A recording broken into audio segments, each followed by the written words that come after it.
Hi everybody, this is Jenny Abrams with Abrams Home Solutions, and today it is Tuesday, January 16th, 2018. Yay! And this is my first live post for 2018.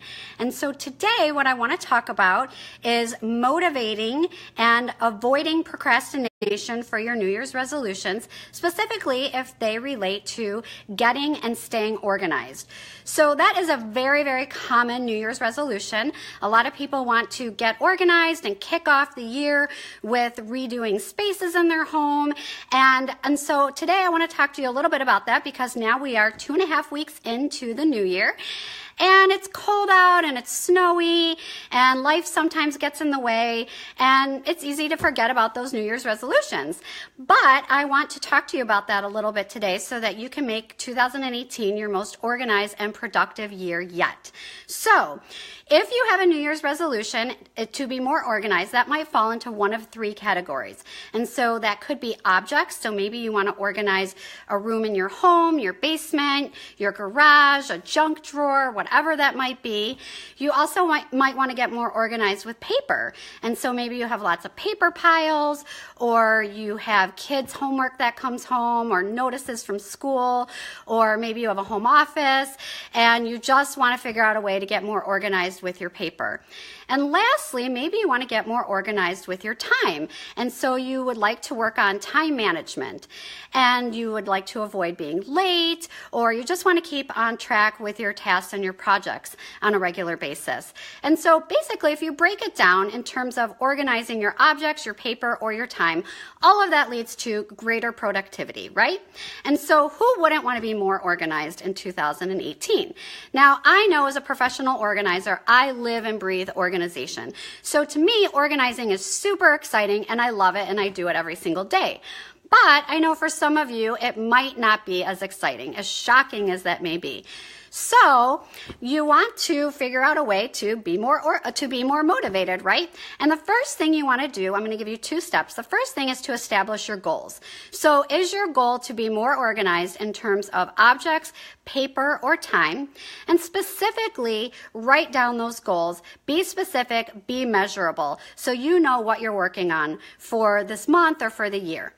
The second thing you want to do is figure out what area is most distressing. So maybe you want to work on all of those things, or maybe you have several areas in your home that you want to organize in terms of several closets and the basement, but figure out what is most distressing to you, because it's really easy to kind of feel paralyzed that there are so many things that you want to work on and you're not even sure where to start. So figure out the one that is most distressing. So set your goals, figure out what's most distressing, and that's going to help you gear up and get motivated.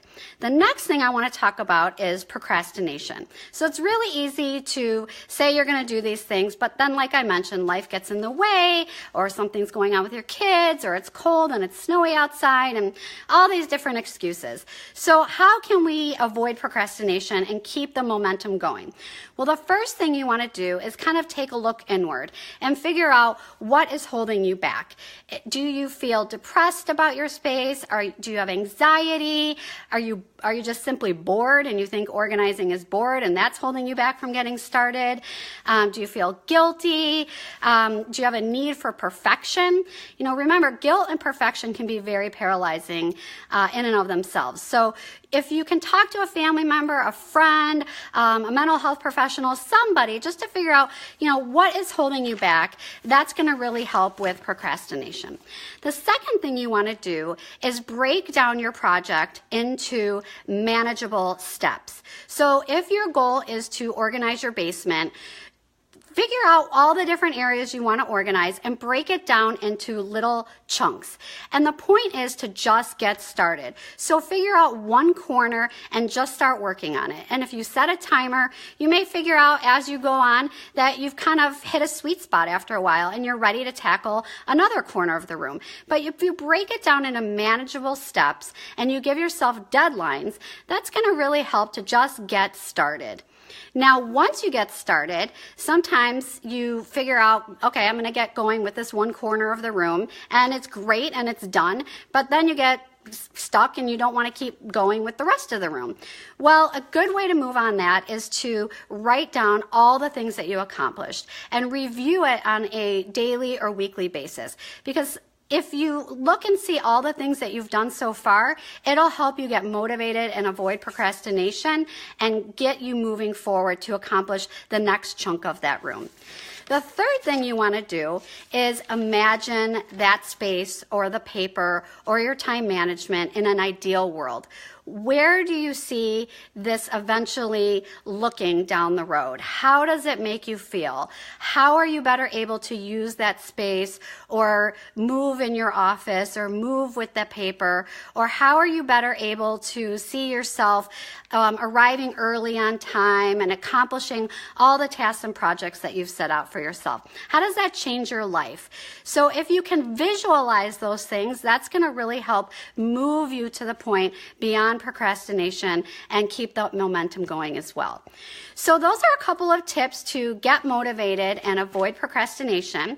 Now, the great news is, yay, I have a blog coming out on this topic this week in a couple of days. And so if this resonates with you, go to my website. By the end of the week, you will see my second blog post, and it'll give you more tips on staying organized and avoiding procrastination.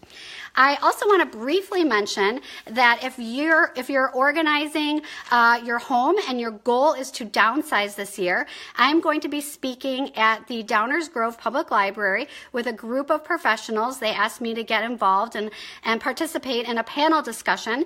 That is going to be on January 27th. It's in the morning at the Downers Grove Library. Like I mentioned, there's going to be myself, a realtor, an attorney, and a mortgage broker. So if that sounds really interesting to you, because your goal is to downsize this year, check it out. If you're interested, leave comments in this post, and I will get you the information on how to register. And I would love to see you there. That'll be super exciting to see some of my friends and family out in the audience. Additionally, if you have any tips for motivating yourself and avoiding procrastination, leave that in the comments as well. I can respond to that, and we can get a good discussion going on this topic, because who does not want to be more organized and more productive in 2018? So thank you so much for joining me, and I will be back in about a week or so with a client of mine who is making significant progress in this area. Like I had mentioned last month, I am going to be turning the camera around, and I'm going to be interviewing her so you can get a firsthand look at what it's like to make some progress on your organizing goals and how to be more productive in 2018. So thank you so much for joining me today. I love checking in with you guys, and I hope to do this more frequently. I hope you have a great day. I hope you have a very, very organized and productive 2018. Thank you so much. See you guys soon. Bye-bye.